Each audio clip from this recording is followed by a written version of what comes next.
En el video del día de hoy te voy a platicar respecto a las diferencias entre las ceras y las cremas para calzado. El propósito de este video es entender las diferencias entre la crema y la cera para calzado y entender cómo funcionan ambos para que de esta manera puedas entender la manera de aplicar ambos correctamente en el procedimiento de limpieza.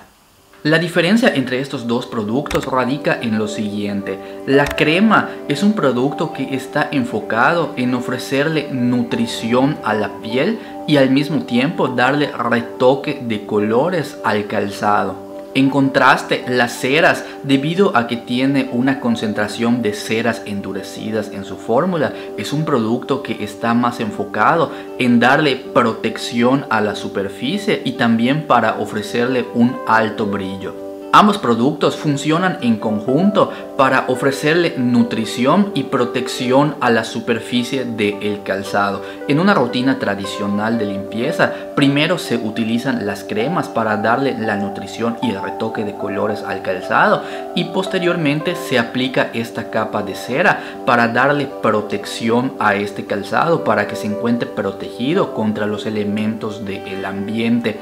Si eres un completo principiante que nunca has realizado una rutina de limpieza para los zapatos, en ese caso te recomiendo que mires los tutoriales que tengo en mi canal de YouTube respecto del mundo del shoe shine, pues tengo varios tutoriales relacionados a estas rutinas de limpieza. Si no has mirado ninguno, te invito a que le des clic al enlace que se encuentra aquí arriba para que tengas acceso a todo este amplio catálogo de tutoriales de shoe shine. Ambos productos pueden funcionar perfectamente en conjunto para ofrecerle esta rutina de limpieza al calzado.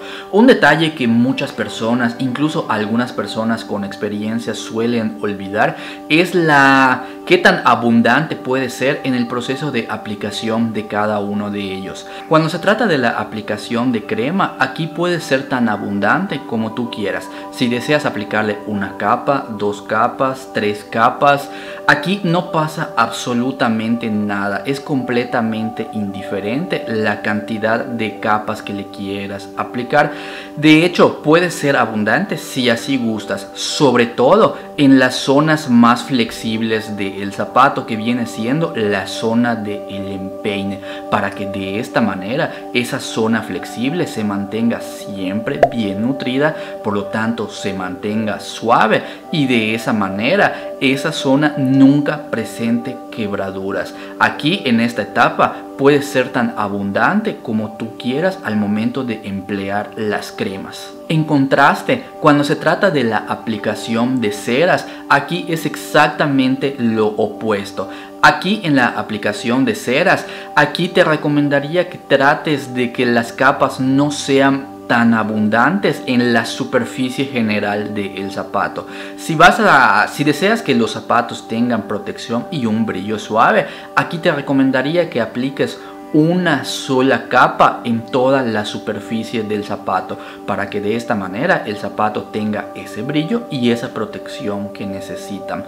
Cuando se trata de la zona del empeine, que anteriormente te había dicho que con las cremas puede ser abundante, aquí con la cera es exactamente lo opuesto. Aquí trata de emplear muy poca cantidad de cera en esta zona. El motivo es que como precisamente esta es la zona flexible del zapato, si tú llegas a aplicar mucha cera en esta zona, recordemos que la cera tiene ceras endurecidas en su fórmula. Por lo tanto, al aplicar esta cera endurecida en una zona que se flexiona, en el momento en el que esta zona se flexione, lo que vas a provocar es que esa cera endurecida se quiebre, y al quebrarse eso va a provocar lo que se suele generar es una zona blancuzca en la zona del empeine. Por lo tanto, si te sucede esto, la próxima vez ya sabes que no seas abundante con las ceras en esta zona del empeine.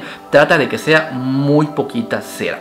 Si quieres ser abundante, trata de hacerlo, puedes hacerlo en las zonas endurecidas del zapato, las zonas endurecidas e inflexibles. ¿Cuáles son estas dos zonas? Comúnmente es la punta del zapato y el talón. Son las zonas que, al ser zonas muy rígidas, se le puede aplicar el alto brillo, es decir, una alta concentración de cera para que genere alto brillo, si así lo deseas. Espero que esta breve explicación te haya sido de utilidad. Coméntame en la caja de comentarios si ya conocías los detalles respecto a estas diferencias entre las ceras y las cremas. Adicionalmente, también te comento que cualquier duda que tengas relacionada ya sea a este video o a cualquier otro video relacionado al mundo de la zapatería, te invito a que me escribas tu pregunta o tu comentario en la caja de comentarios de estos videos. O también, si tienes alguna duda muy específica, también puedes escribirme por medio de mis redes sociales. Recuerda que aparezco en Facebook y en Instagram como ShoeShineMex. Espero que este video haya sido de tu agrado y nos vemos pronto.